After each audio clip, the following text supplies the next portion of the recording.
Our 81st guest speaker on research is Michael Meng, and the title of his presentation is The Imperialism of Historie, and he is an associate professor in the Department of History. So please welcome Michael. All right. Well, thank you very much. Thanks for the invitation.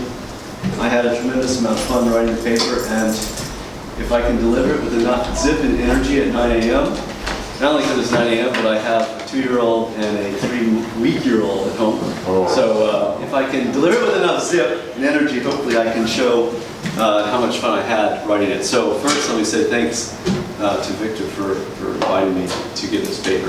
So I went over it this morning, and reading it out loud this morning, it is exactly 30 minutes. So I'm right on the dot, I think. And then we have, I think, 30 minutes of discussion, and then we have to conclude at 10 o'clock, right? Because Todd has his group. Okay, so let me start right away. And I'll mention two German terms here. They are on the board for you. Since the early 2000s, historians inspired by post-colonial theory have critiqued the Eurocentric perspective that has shaped the discipline of history by revealing the central role that history has long played in advancing imperial power through the production of knowledge.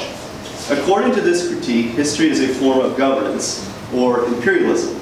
This critique has, however, rarely confronted one of the most difficult questions it raises. How does one overcome the imperialism of writing history? What historical narrative is not a form of governance? What historical narrative does not colonize the past for its own purposes in the present, including the one that reveals history as a form of governance? These questions are ones that historians tend to avoid or find ways of maneuvering around in the rare case that they confront them.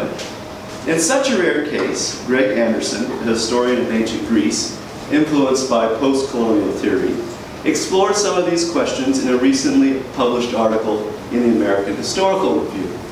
Anderson admits that history engages in, quote, a kind of retrospective violence, since it forcefully imposes the realities of our liberal capitalist present upon peoples who can no longer speak for themselves, end quote. But he restricts this admission to what he calls modern historical practice, thereby clearing the way for a new kind of history to come into existence.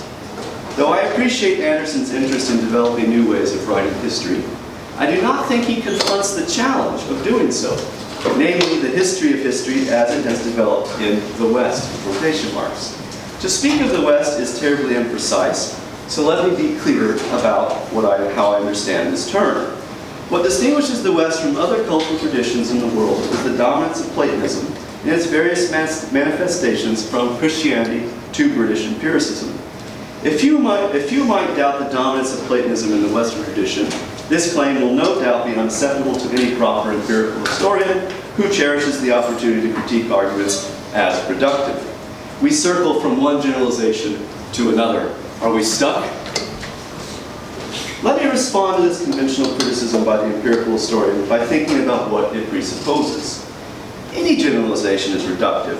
To critique an argument for its reductiveness is itself reductive. It thinks about an argument in a reductive manner. If one finds a generalization problematic, one tends to ask in so many words, does the argument capture the complexity and richness of the matter at hand? If not, one typically responds by suggesting counterexamples to poke holes at one generalization so as to arrive at another generalization deemed more agreeable to the critic's concerns or interests. This engagement with an argument seems to presuppose that there is an acceptable level of generality. But what is acceptable generality? On a conventional view, generalization gains acceptability through a careful, step-by-step development of an argument presented in proper scholarly form. Generalization gains acceptability through technique. Hence, the reductionist critique ultimately reduces thinking to technique. Generalization might be persuasive if it is developed precisely and carefully enough, and for historians this means, above all, if an argument is developed through a rich presentation of evidence. The more, the better. Of course, I could go on poking holes in the reductionist critique, or perhaps I could invoke some towering authorities from the 19th and 20th centuries to support my generalization. But perhaps there is no need. Indeed, I'd like to take advantage of the genre of the talk to proceed without further delay. The generalization I wish to discuss is this. The central challenge to developing new ways of thinking about history is empiricism, and empiricism is the last vestige of Platonism. Empiricism dominates the writing of history and stifles new approaches to thinking about history. Empiricism is imperialistic. Yet its imperialism is not my only problem with empiricism. Another problem I have with it, and this shall be the focus of my talk, is that empirical history turns away from history.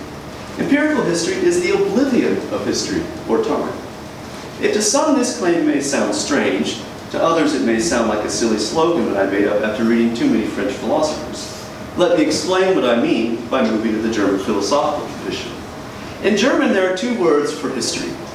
The word historia, which derives from Latin, is the narrative told about a past event from the facts. And the word Geschichte, which comes from the German word geschehen, is the past itself, the event, the happening, the transience of time. Geschichte is the dynamic unfolding of time that Historia aims to capture.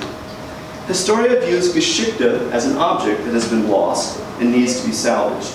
Historia repairs, recuperates, remembers. The historical narrative is inherently salvific insofar as it seeks to salvage a lost moment of vitality and provide a sense of continuity that the pure transience of time otherwise undermines. Put somewhat differently, empirical history rests on the temporal standard that has coursed through a great deal of the Western intellectual tradition. That is, the standard of permanency. Think of Plato's idea, Aristotle's essence, Christianity's eternal life, empiricism's facts. The standard is what does not change. The past does not change for the empirical historian. It is given in the permanency of the historical record. Having that very basic distinction in mind, let me restate my argument. I want to argue that Historia turns away from Geschichte, and in quite a number of ways. Several of which I will discuss in this talk, which is comprised in two parts. In the first and longest part, I will discuss the history of empiricism, a history that empiricism forgets, before then suggesting that empiricism forgets, even more fundamentally, history's greatest attribute, that it reflects on our temporal condition as finite beings. This thought will bring me to suggest at the very end a new kind of history that embraces Geschichte, a new kind of history that I might characterize as historical, understood as either political or poetic. Both move beyond empirical history. History as politics plays an engaged role in democratic polis in an open way that leaves behind the divorce from engagement perspective of empirical history, whereas history as poetry turns towards history, towards the transience of time, towards the temporal condition of our finite being, that empiricism, like any Platonism, evades. The discipline of history is still operating under a set of presuppositions about history, time, and narrative that can be traced back to the 19th century, if not earlier. Now, I fully realize that many historians will disagree with me, citing the various terms that have shaped the discipline since the 1960s, as well as the work of Paul Ricoeur and Hayden White. The latter is particularly important as a leading authority on historical narratives in my discipline. Leaving aside the enormous backlash that White has endured over the decades from historians, here I should like to point out that White maintains the conventional separation between the historical narrative and the material that makes up the narrative. He holds to that worn-out convention in narratological science of distinguishing between the chronological raw order of the events and the narrative ordering of that putatively raw material. The historian, so White claims, produces a narrative from, quote, the unprocessed historical record. What is this mysterious, unprocessed historical record? Perhaps it is not so mysterious. And I didn't realize that mystery and ghosts would play a role on Halloween, but I did think of that when I was thinking that I would be talking on Halloween. Perhaps it is not so mysterious. It is obviously what happened. But the issue is not so obvious. How do we know what happened? Many historians, including White, assume an answer to this question that has gone unthought among historians. The answer is that the historian discovers what happened from the historical record. The historian reconstructs the past from the facts to produce a correct account about what really happened. My allusion to Ranke is deliberate.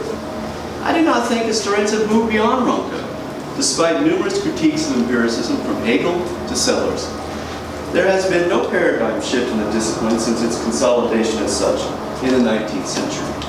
I know of no historian who does not presuppose that she can and does produce an account of the past that is correct based on facts. Hence, a recent historian has set out to correct Tolstoy's War and Peace based on the premise that Tolstoy got his facts wrong. While historians rarely take on targets as grand as Tolstoy, the basic framework of academic engagement in my discipline is oriented towards correctness. The historian corrects misinterpretations based on the cold facts, since the facts speak for themselves and they cannot be doubted. Now again, I realize that some historians may disagree with me by insisting that my characterization of history represents a view that has now been overcome. History has progressed. It always progresses, does it not? No historian believes anymore, one might say, that she is providing a correct account of the past through an impartial evaluation of evidence. How unenlightened or unfair it be. Yet, if the historian is not providing a correct account of the past, then what is she doing? Historians who deny that they are not providing correct accounts of the past have forgotten the 19th century origins of their discipline. If the historian lets go of correctness, then she becomes very close to the novelist who makes no claim to correctness. Let us admit then that the historian claims to be correct, and that this claim to correctness rests on ascertaining the facts. What is a fact? The empirical historian assumes that a fact is raw, unprocessed, unalloyed. The empirical historian takes it as self-evident that the facts comprise the unprocessed material of the historical record from which the narrative emerges. The historian strives to get things right by hewing to the facts. This is the basic presupposition of history to this day. This presupposition does not ask questions about what a fact is, for obvious reasons. For the authority of the historian rests on the fact. The historian holds the fact up as an unmediated, unalloyed truth to anyone who may disagree with her. One cannot disagree with the facts. They are the truth. The historian is an inverted Platonist in disguise. The fact is true because it is free of any human intervention and thus free of interpretation. Not even scientists think in these terms anymore. Physics, for example, has increasingly opened itself up to the possibility that one's viewpoint influences what one sees, such that the universe may be in a dynamic and perhaps unpredictable relation to us. This view challenges the determinism of Newtonian physics, even though it still operates clearly within a set of presuppositions about beings, motion, space, and time. Science can only think so far. But history has not even begun to think about the unthought of its practice, the fact. Specifically, history has not considered two questions about the fact. What is a fact? And can there be a fact without interpretation, including, obviously, what a fact is in the first place? Let me begin with the first question by giving, with all due irony, some facts about the fact. What I'm about to do may seem somewhat confusing at first blush. I'm going to challenge the unquestioned authority of the facts through facts. Yet the history I'm about to tell reveals my argument, that there is no fact without interpretation. I'm hardly saying that historians cannot create narratives from facts. Quite the contrary. I want to emphasize the creative dynamicism of history. The historian creates a narrative from sources rather than reconstructing the past as it really happened. The upshot of this admission is that no one narrative can claim final authority as the correct account of the past, including the history I'm about to give you. Something happened, but there is no one what happened. The fact has a history. The word comes from the Latin factum, which means human actions and deeds. The facts are wrought by humans, and that which is wrought by humans, in the Western metaphysical tradition at least, has long been viewed as contingent, beginning with Plato, who views history as the study of the shadows of the cave. History can never produce certain knowledge for Plato, nor for his student, Aristotle, who suggests that history is concerned with probable truths, or what happens for the most part. History can thus not produce the necessary truths that Aristotle associates with theory, because it deals with human actions. The problem with history for Plato and Aristotle is that it deals with facts. This metaphysical view of history is perhaps best expressed by Leibniz, who distinguishes between necessary and contingent truths. The former are the eternal truths of thought and mathematics. whereas the latter are the truths created by humans in time. This division of truth corresponds to the Platonic Christian division of beings, the uncreated, non-temporal being of God, or the idea, in Plato on the one hand, and created temporal beings on the other. This basic division aligns proper knowledge with what can be characterized as certain and transhistorical. From this perspective, there can be no certain knowledge about history. The metaphysical tradition demotes history to a non-theoretical practice that can only produce information about contingent truths. This demoted status held roughly until the rise of empiricism, which elevated the fact to the position once held by necessary truths. It is now the fact that cannot be doubted. Empiricism establishes the fact as an authority not subject to human intervention that reigns unquestioned and unquestionable like a god. Empiricism inverts Platonism. This inversion involves a very complex history concerning the rise of mathematics and science as the highest standard of knowledge. A rise that leads to an increasingly mathematical model of what is characterized as permanent and certain. Axioms, rules, laws. This history involves at least four or more overlapping layers. One, the metaphysical privileging of certainty as the basis of mathematics that becomes the basis of natural science. Two, the mathematical attempt to overcome Christianity by providing an overarching picture of the world that sought to exchange the certainty of revealed truth with the certainty of mathematical axioms. Three, the rise of empiricism as the cornerstone of scientific research. And four, the Newtonian view of facts as either conforming to a postulated law or not. These four overlapping histories shape the emergence of history as a historical science, or in German, Geschichtswissenschaft. History embraced the mathematical scientific model of knowledge over the 19th century with the rise of empirical history in Victorian Britain. In the words of Henry Thomas Buckle, quote, "I hope to accomplish for the history of man something equivalent, or at all events analogous to what has been effected by other inquirers for the different branches of natural science. In regard to nature, events apparently the most irregular and capricious have been explained, and have been shown in accordance with certain fixed and universal laws." End quote. Buckle seeks to establish laws of history equivalent to the laws of motion in nature. In so doing, he acknowledges what many historians after him will be less willing to admit, that the historian must have in advance some kind of theory or interpretation to understand any fact at all. Few claims go against the contemporary practice of history more than that one.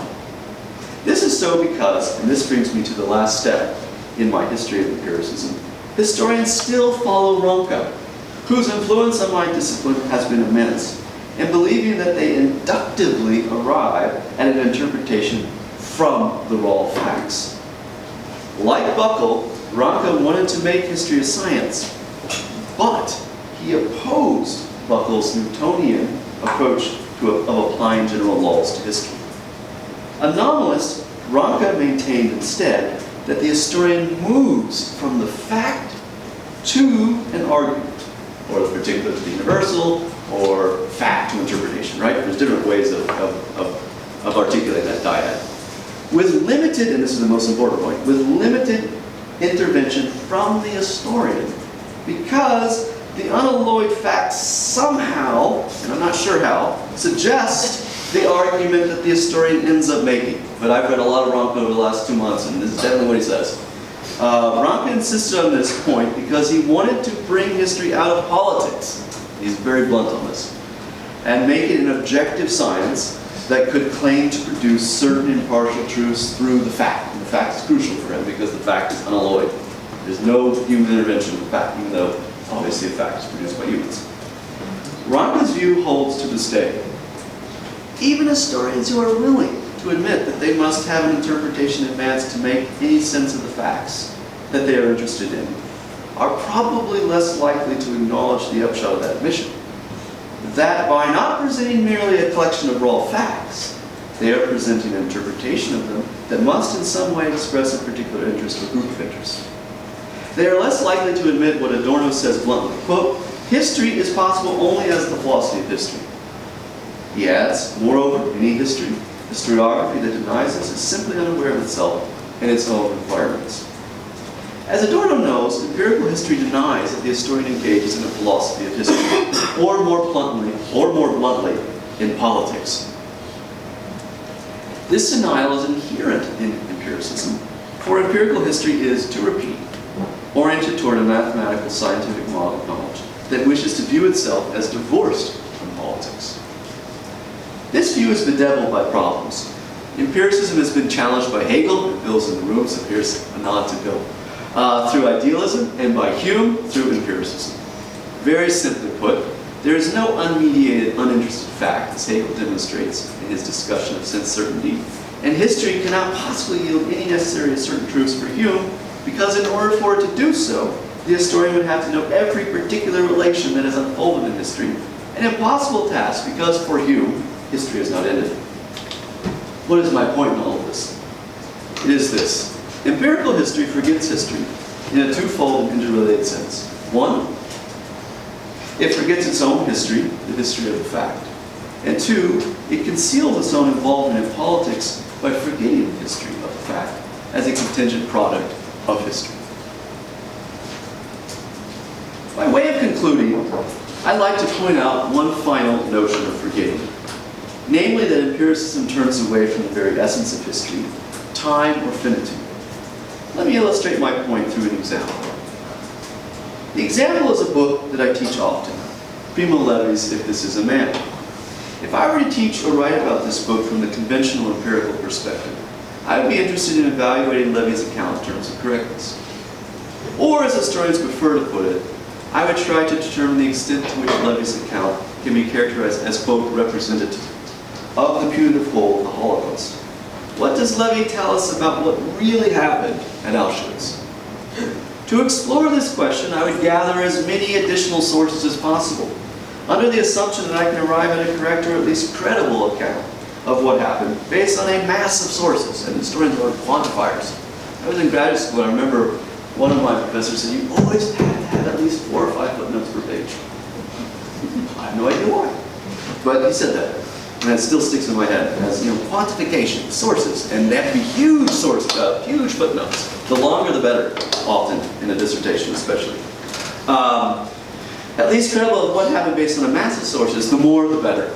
Quantity will bring me to a correct view of what really happened insofar as it will allow me to weigh all the various perspectives on an historical event and then come to a judgment as to which perspective deserves to be declared the correct one. This empirical approach to history conceals the very essence of history. Levy's account describes in terrible detail his suffering in Auschwitz. What is more central to history, to our finite temporal condition than suffering? This is hardly a novel insight, but let me push further to ask, how does the historian typically approach the core topic of her subject? She thinks about it in terms of correctness. Can suffering be rendered correct or incorrect? I suppose for the bureaucrat it can be thought in such terms as Hannah Arendt understood. If historians wish to be disinterested bureaucrats, then I suppose they produce what they wish to produce, ledgers of suffering and death. But to do so is to look away from Levy's brutal and painful account of suffering. In one of the most profound sections of the book, Levy notes that the desperate and ferocious loneliness of suffering created intense competition among inmates, but also bonds of friendship. The individuality of suffering, of death, both undercuts and allows a community. What is at stake here? At stake is freeing history from its reliance on a mathematical view of the world that thinks in terms of certainty and correctness. A Platonic view that ultimately seeks to free us from time, from history, and our interest in history as historical beings. In short, why must truth as correctness reign as the standard for history? Some will say that if history does not seek indubitable correct accounts about the past, then the entire practice of history will collapse, since failing to guard the truth about what really happened will open the door to scary postmodernism. That's going to dress up as a postmodern historian, but I have no idea what a postmodern historian is, and that's my point, because historians use postmodern as a flagging horse. You ask them what it is, they have no idea, but somehow postmodern is the ghost, scary thing out there. So let me take it seriously for a second. This hysteria is common among historians, so let me emphasize. To suggest that history, all the way down to the fact as interpretation, hardly means that historians cannot write about what happened. Something did happen in Auschwitz. But what happened is filtered through so many layers that change in time such that no one correct final account can be given of Auschwitz. Bureaucrats want final solutions, do we? If not, what are we left with?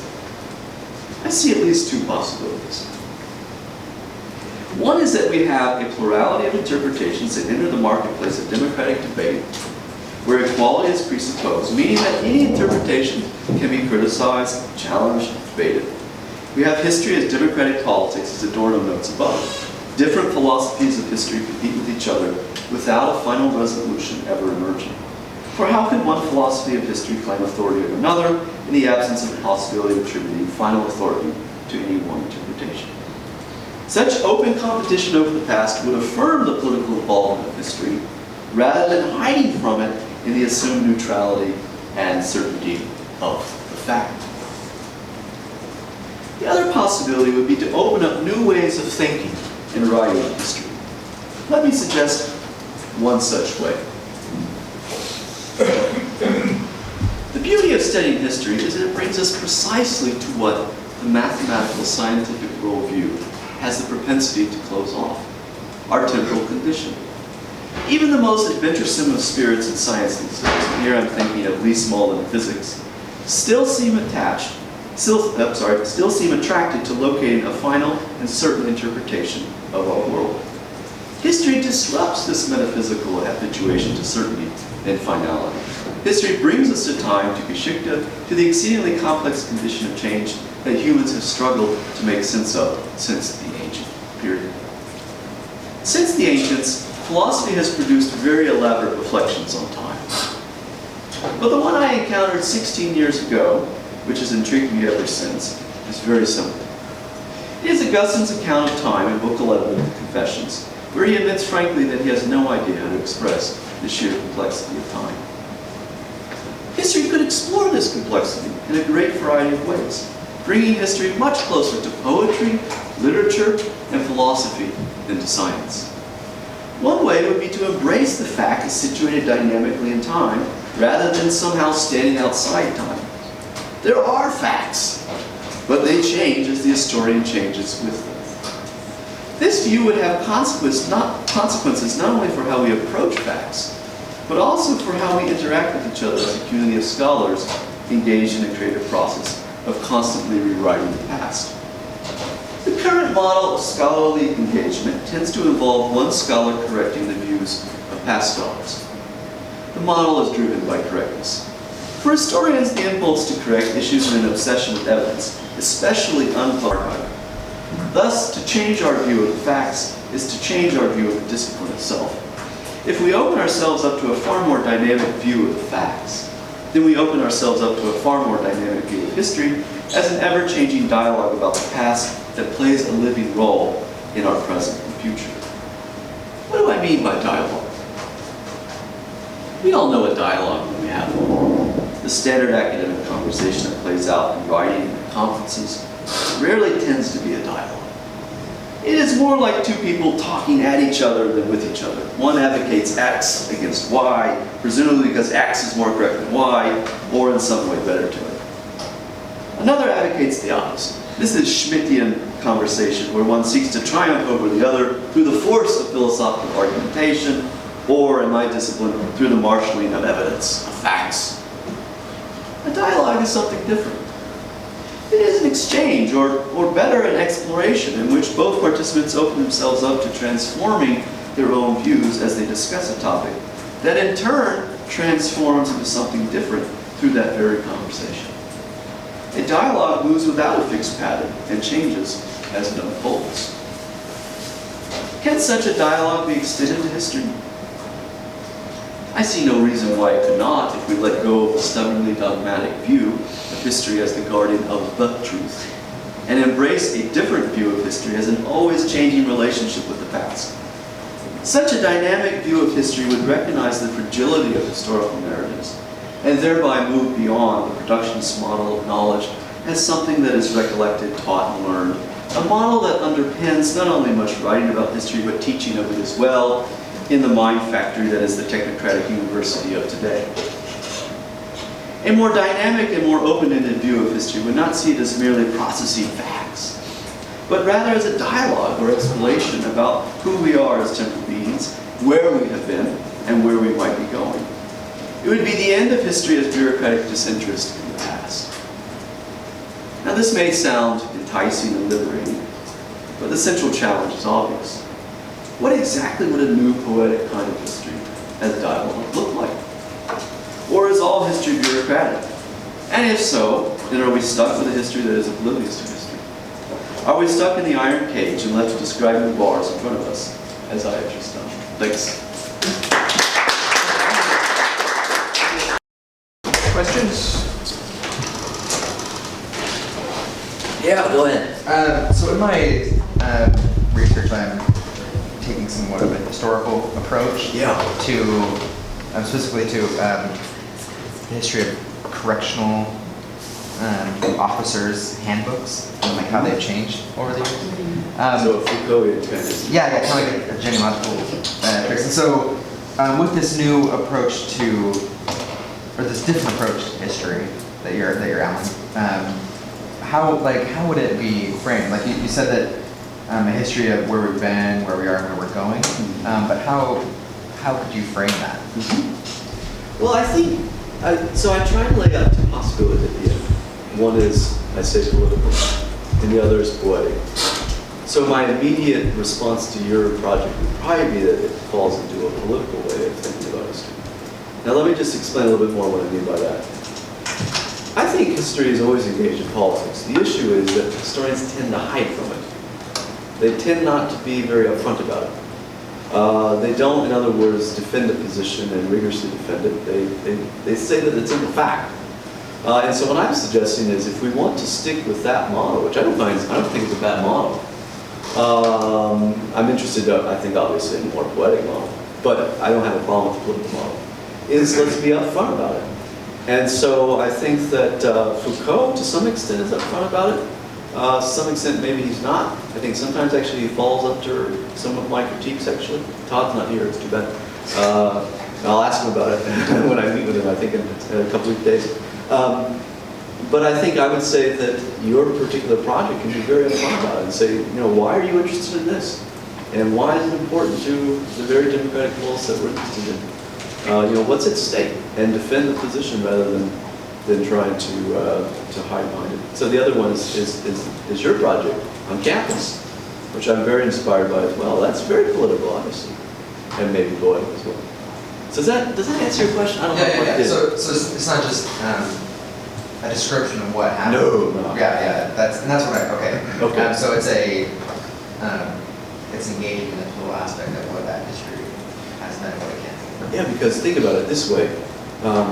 Here's the thing. Historians, I think, tend to think that somehow they're very inductive. Too bad there aren't more historians, but Steve can correct me if I'm wrong. But most historians, in my estimation, really think that they go to an archive and the facts sort of speak to them, and they come up with an interpretation. But the problem is, how do you know which archive to go to? What's your question? How do you select the material? From the very beginning of an historical project, there's selection. There's interpretation, right? It's drenched in interpretation. And so the notion that history is just describing is a problematic one for me. Even the description itself is an interpretation. Right. And so I would say your particular project, I'd say be upfront about it and say, this is what I want to do. I want to argue this. This is why I'm interested in this particular project, and this is why I think it's important. To me, that's so much more exciting than the claim that we're somehow disinterested observers or neutral observers, and I'm just gathering this evidence and I'm just putting it together in a way that somehow it's almost as if the facts tell us how to put them together, but they don't, obviously. We're putting them together. So would that make sense? Yeah, I guess, is it possible that, so you're talking about like historians as inductive researchers, so is what you're arguing just the idea that like that's like it's not possible. Like it can be like inductive like, but to be inductive just can't happen. I think it's so complicated. I wouldn't suggest at all that, in some ways, when I wrote my first book, I wouldn't suggest at all that I didn't in any way change my view of something based on what I was reading. Of course I did. But what I'm suggesting is that the inductive model seems to presuppose that the historian doesn't have any theory or any interpretation, any interest whatsoever in the material, somehow goes in there and the facts just sort of come out to you. It's like a midwife. That's how I presented this chapter. The inductive view is like a midwife. The historian just gives birth to the past. I think that's problematic. I don't see how that's possible. But I think it's a very, and I was talking about at the end about change, that I can imagine for sure us thinking in a much more complicated way that, you know, as I'm reading documents, as I'm thinking about them, as I change over time, that this relationship is incredibly complicated between me and the document. So it's not like the document isn't doing anything to me. Of course it is. When I read something, it definitely challenges the way I think. It challenges the way I thought about the problem. Sometimes I revise it, sometimes I don't. It's not like the document has no role at all in the historian. It's more that I want to challenge the idea that the document is the truth, right? And the historian just sort of gives birth to the truth. Awesome, thank you. Does that make sense? Yeah, absolutely. Okay. Yeah, Bill. Yeah, first, thank you very much for that paper. Hope to have a chance to read it. I'll send it to you. Great. First, this is just a suggestion. Yeah. That if you look into the history of the philosophy of science, Yeah. a fairly recent period, after the period of the British idealists ended, and then you get back to Russell and kind of certain sorts of empiricism, Russell and Wittgenstein. Yeah. Then you have a development beyond that, which tends to be more, I think, in line with the perspective you're taking when you get to Thomas Kuhn, Yes. and then further on to Feyerabend. And his book, particularly Farewell to Reason. I mean, he's hated in the philosophy of science. Because he is so much of a skeptic and more concerned with the dynamic of how scientific facts come into being, go out of being over historical time. The other question was this, though. When you talk about the very perspective of a poetic history, and it seems to me, perhaps I haven't understood you properly, that you end up in a kind of Nietzschean perspectivism, where you end up having to assume the God's eye view to claim that it really is this flux, this change of becoming. And isn't that problematic? Because it's still a God's eye view. You're still outside of history. You're talking about the inevitability of a perspectivism on a changing flux. I think I was not thinking it really in that terms at all. I'll send it to you. And it's still in a very early iteration of my thought on it, because the critique is much clearer to me than what would be the alternative. But I was thinking on a much different level. I was thinking on much more of exploring, as I was doing with Levy, actually. That would be a more poetic kind of history, actually. Not interested really in trying to figure out with my students in the classroom, which is always a question. Well, is this what really happened there? I mean, I don't know how to answer it. I really don't. Here I am in 2016 at Clemson. I have no clue, really. But rather than taking the text as something that we can think about and explore some of the most central questions of the human life, of human condition. Suffering, death, time, what it means to be here, who we are. That would be some of that's more of a poetic kind of history. I say poetic, actually it's a reference to Adorno in the Dialectic of Enlightenment. That's all it is, really. You could also call it philosophical, but I use poetic just as a reference to Adorno. Does that make sense? Yes. Okay. That's more of the direction. Clearly, you bring in Adorno. Yeah, that's more the direction I'm going in. Yeah. Yeah. I think calling it a poetic history makes sense, especially considering the split that the early Greeks sort of made between sort of what is philosophical purpose and what is the historical poetic purpose, and one is based on sort of facts. I recently read a paper, which I was searching for because I was trying to find it and I couldn't, but it was speaking about a video game, Civilization 5, in which you get to play as characters like Gandhi, you get to play as characters like world leaders, Genghis Khan. And it doesn't necessarily follow a historical narrative because you can change the course of history. But what it does speak to is this idea that history can be told in a sort of poetic or choric space where there are not necessarily facts, but narratives which overlap and speak to sort of greater accumulations, like the ones that you were just mentioning a few minutes ago. And I'm wondering if these things like alternative narratives, alt histories, like the thing that's very popular on Netflix or on Amazon right now, The Man in the High Castle, which is like an alternative sort of what if the Nazis won the war of history, or video games like Civilization 5 fit into this idea of a poetic history, and whether or not that could be considered in your schema important historical work. Mm-hmm. Yeah, thanks for that question. Let me take a couple of thoughts if you have. One was narratives, not facts. I would be a little cautious in one regard. I can't write poetry and I can't write a novel. I'm a historian. I definitely think that history is much closer to poetry, literature, and philosophy than it is to science, as I say here. But there is a difference, and that I would maintain, and we can argue it and discuss it. The difference is that if the historian is only producing something that we would say is equivalent to poetry or literature, then I don't know what the difference is at all, and therefore the difference is erased. I do think there is a difference. I mean, a historian does turn to facts, absolutely. Goes to an archive, or in my case, I do intellectual history right now. My first book was very archival, now I'm doing something else. Not archival, it's mainly published sources. I definitely look at Hannah Arendt. I'm writing a chapter right now on Hannah Arendt. I definitely read Hannah Arendt, and I think about Hannah Arendt, and I'm trying to write something on Hannah Arendt. There's a text there. It's not just an imagination. So I want to be cautious there. One could also press the point, is the novelist really just imagining either, right? It's very complicated because, can we imagine a novel that is so divorced from our very existence as we find it today? I don't know. It's a very complicated issue.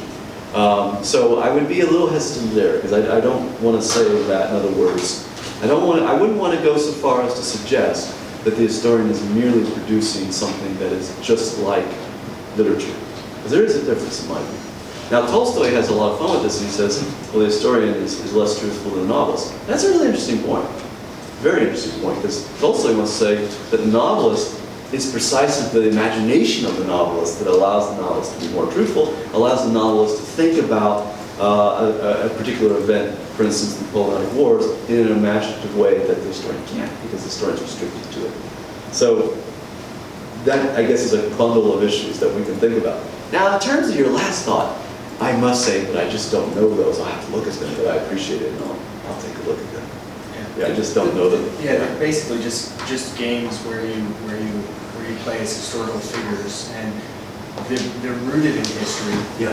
And there are a lot of facts in there, but you give the player some sort of choice that could change the course of history.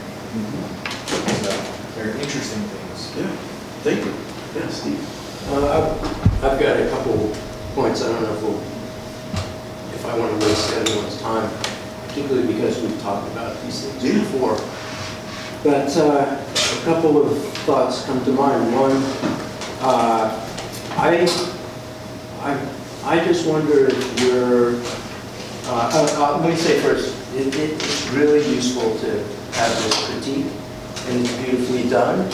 But I wonder, how much you are ignoring the degree to which historians do consider themselves members of the community of humanities scholars and do think differently about these things, do not still adhere to a 19th century Rankian view. I can think in our department of 2 people who would like us to be called social scientists. I can think of one person who wants us to be associated with the political science department. All of the rest of us are very, very relieved that we weren't put into a college with them. All the more so with the economists. Most of us identify with English. Most of us probably don't read that much philosophy, but we always at least say that we're more comfortable with them than we are with the social scientists. And so I think there is a large community of historians who, for whatever reason, even if they haven't thought through all of these things, already have your perspective and understand that questions they ask are not going to be the same questions that are asked a generation later, using the same materials, right? And so I would like you to do a systematic, factual survey of historians. But the point is, somehow, most of us, I don't know if it's instinct or training, know what you're saying, right? So that's one thing. For instance, nobody told me to systematically survey the archives. What I was told was you can't possibly do that. You've got to sample and get a sense of what's there, and then make what you can of it. Answer certain questions that you're interested in. Again, there are people who would try to pretend that they're doing exactly what you were saying. There are many who don't, even though they might not be conscious of, the theoretical reasons for that.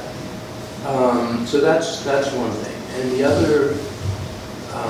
other point is in defense of facts. Again, I keep thinking about what happened. We've had this discussion. What do you do with those Southern secessionists? And there are a bunch of them now. You see bumper stickers still, but I see them increasingly. What do you do with those Southern secessionists who argue that slavery was benign? 1, and 2, that the South was all about the defense of states' rights. And then historians come in and say, look, all of the articles of secession in each state says the primary reason for this is slavery. You're ignoring that. Isn't that how can you validate the one perspective, which is a misuse of facts, versus the other, which requires an examination of the facts? You see what I'm saying? In our discussion, I used the question of Holocaust. We talked about this before, but this is another example that I think is relevant. Well, your comments illustrate the argument. Because the argument is that, of course, there are facts, but there is no fact, I can't think of a fact, that we don't become interested in. In other words, the fact just sits in the archive unless someone becomes interested in it. So right there that's the interest. Your interest, let's be frank, in the civil rights case, in the example that you give, is that you don't like the other narrative, probably because it's racist. I understand that. And thus, that's the first model. You challenge it, and you reveal what is right underneath it, that it's racism. And say, well, if you want to argue that slavery had no position in the Civil War, then it's a racist position. And you say, you know what, racism is not something we want in 2016, and you say, why? And you say, because I believe in egalitarianism, and the United States upholds the principle of egalitarianism. I think that's a much more effective approach than going on and saying, look, I'm the historian, I know the truth is this, and here are the facts. I think it's a very weak and fragile argument. Very weak. Very weak. I think much stronger is the democratic approach that I outlined that says, look, you can make that claim. You know, the Holocaust denial, I think it's a flagging mostly to defeat an argument like this. So, most of you probably don't know this. Hayden White was called a fascist by Carlo Ginzburg. No argument against Hayden White, so he just said he's fascist. You know, it's a flagging horse. And then they brought the Holocaust on. And he unfortunately completely caved. Unfortunately to his argument, he completely caved. And he says, oh yes, you know, there's this raw material and it suggests which narrative you can use in the Holocaust. Ooh, bad mistake. Okay? It's a way to defeat an argument. I mean, Holocaust denial, what I would do there, take David Irving and say, David Irving, why do you want to deny the Holocaust? Are you an anti-Semite? Yes, you are. Anti-Semitism is wrong. Why is it wrong? Because one, Jews, all those things that they say about Jews, do you really think that the Jews are controlling the world? Blah, blah, blah. You go through it, right? And you work through the argument. I think it's much more effective than historians standing up and saying, you know what, Christopher Bowney, who's my advisor, got on stand, I looked through all these sources, it's wrong. No, out the person. Say, this is what they are. They're racist, it's an anti-Semite. You know what, we don't want anti-Semitism and racism here. That to me is a much more effective approach. All right, now the other point about, I stand to be corrected. Maybe I'm wrong.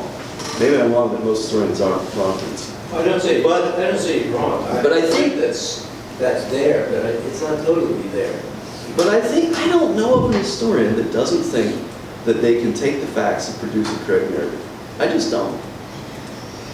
Even the most postmodern historians, whatever those are, I don't know of them. I don't know of an historian. You go to the HA and you listen to all those papers, and every single historian you listen to, first, I must say, they're incredibly boring. Just puts you to sleep. It's like, bureaucratic. I think our profession, I think this one is incredibly bureaucratic. It's like, and I don't assign monographs to my students anymore because they fall asleep. They just can't do it. So I assign primary sources, I find so much more interesting in life. So that's one of the things. That's one of the keys. But I still think that historians think that they're producing the correct narrative. Absolutely, from the facts. And let me just final point. Do we have time or? Yes, we have. Okay, so when I was writing this paper, I tried to find in 4 different languages an essay or a book on the history of the fact. I found 0. This has never been written. There are histories in the footnote. There are history of footnote, but there is. You might say Mary Poovy's book, but Mary Poovy's book is very strange. Very strange. I have one more question, before we conclude. I wonder, I actually agree with Steve that some of this critique has already happened and has been absorbed by historians. I think that there was a big impetus among literary scholars who in the 90s critiqued historiography and history in many different ways in their own work, in their own effort to distinguish literary narrative from historical narrative. But my question is more about your analogy or your use of the word poetry and poetics and poetic. I feel that the kind of doing and acting and constructing that poet or creative writer does is more akin to, in terms of the historical realm, to what people do with words in the streets, to what they do in the streets with gestures, words, actions. And your work as a historian is perhaps a little more akin to what literary scholars do when they read poetry and they read literature. So I wonder if you would want to elaborate more on your active role as creator, as the poet, or when you say poetic history, do you mean literary criticism history? Let's read the facts as if they were poetic acts and interpret them. Well, I think twofold, or I guess 3 comments. One is, again, I might be wrong regarding the influence, continued influence of history. I think I would maintain the position, though. I do think it's very strong. And empiricists in the room, just take a look at history journals. Just read them. And take a look yourself. I don't think Hayden White has much influence at all in my discipline. I think he's run out of town. Totally run out of town. He was called a fascist, and historians went, look, my friend's an anthropologist. I have a good friend who's an anthropologist. Anthropology has gone through a searing discussion about what it does. I don't think history has. I really don't. Are there a couple of people? Of course. That's like I was trying to talk about at the beginning. The best way to go out of generalization is to poke holes and show counterexamples. Of course you're going to find a few. But I'm talking about in the aggregate, I think basically that this is the case. Now, poetic is mostly, I think 2 points. One is I agree with you completely. I want to stress history, and this to me is so much more exciting and fun about history, is precisely its creative dynamicism. Not that we're reconstructing the past as it happened from the facts, but that we take facts as, again, they are facts, and we're creating a narrative out of those facts. And that narrative can then enter into the democratic polis, and it can be a narrative that really discomforts Steve and would discomfort me. And I can critique it, and we can challenge it, and so on and so forth. But it's a creative, a dynamic process. The other thing that's poetic is, again, I'm mostly referencing Adorno and Horkheimer, and let me explain the point. In the Dialect of the Enlightenment, in the first chapter, the Dialect of the Enlightenment is primarily concerned with what you might call, what you could turn to Lukács and say is reification. Their concern is with the rise of a mathematical, scientific view of the world. They actually trace back all the way to Homer. That's interesting. But that I trace back to Plato. And they say it, there's a really interesting sentence. They say that anything now in the modern era that is defined by the mathematical, scientific view, which has become triumphant in their view, or we might say reification, anything that does not serve reification is relegated to poetry. That's their phrase.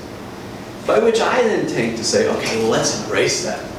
Let's brace that as history, as poetic, in the sense that it can challenge precisely the dominance of a mathematical, scientific worldview.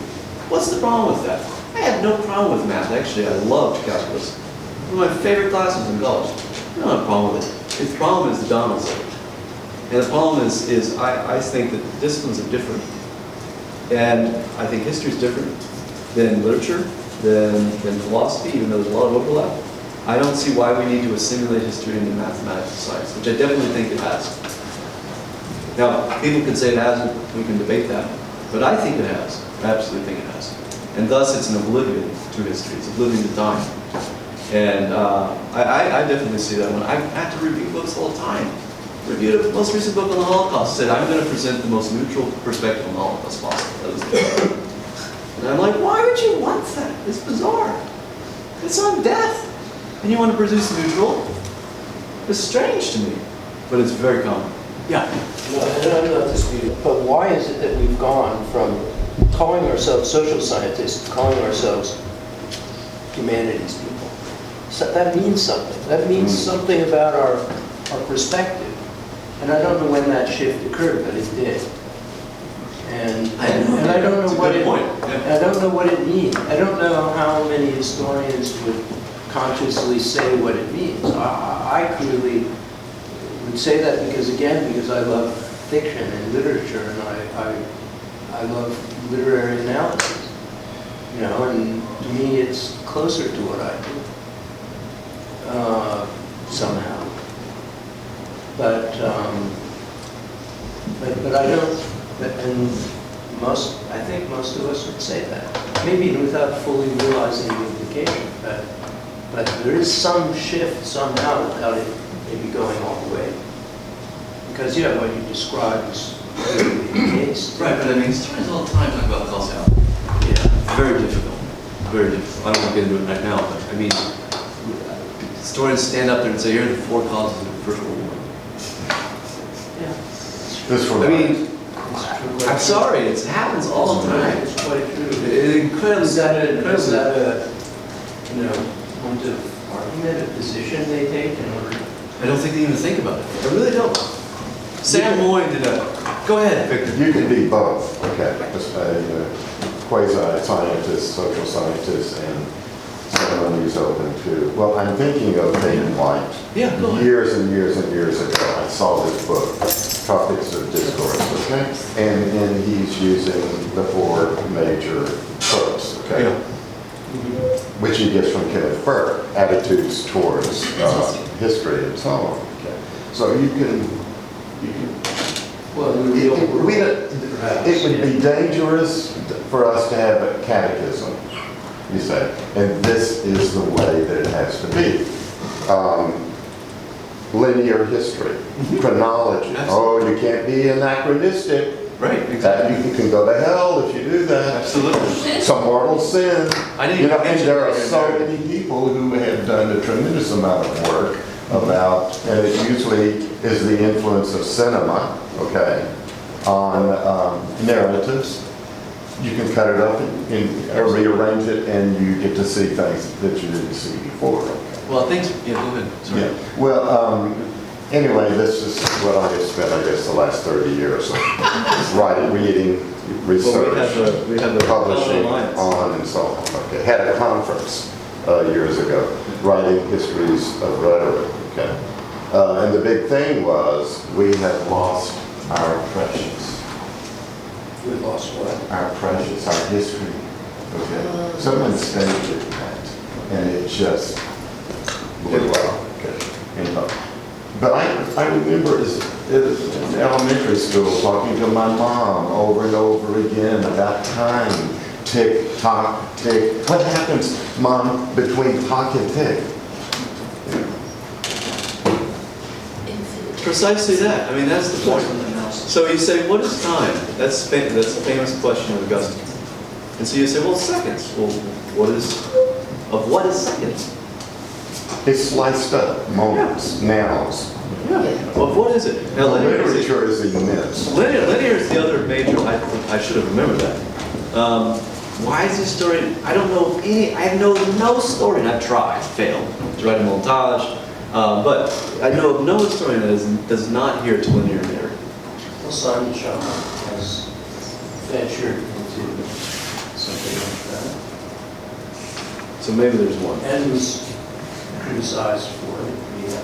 Right, exactly. You can't experiment. Historians are very unimaginative. There's very little experimentation. Very little. But there are many who would recognize that the questions they ask today will not be the questions that are going to be asked 10 years later. I think Yes, but I don't know if they would then take into that. I mean, it's a beautiful point.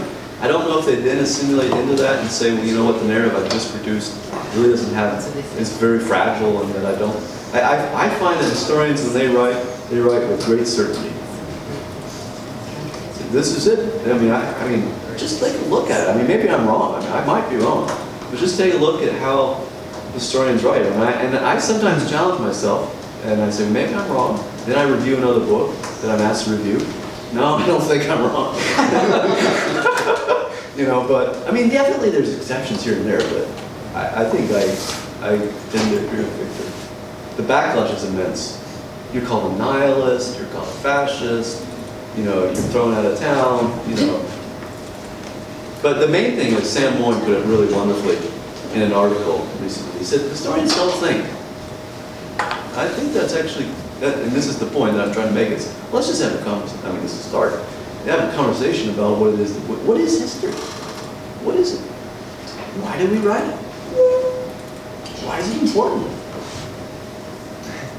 Well, Yeah, we're out of time. no, we are.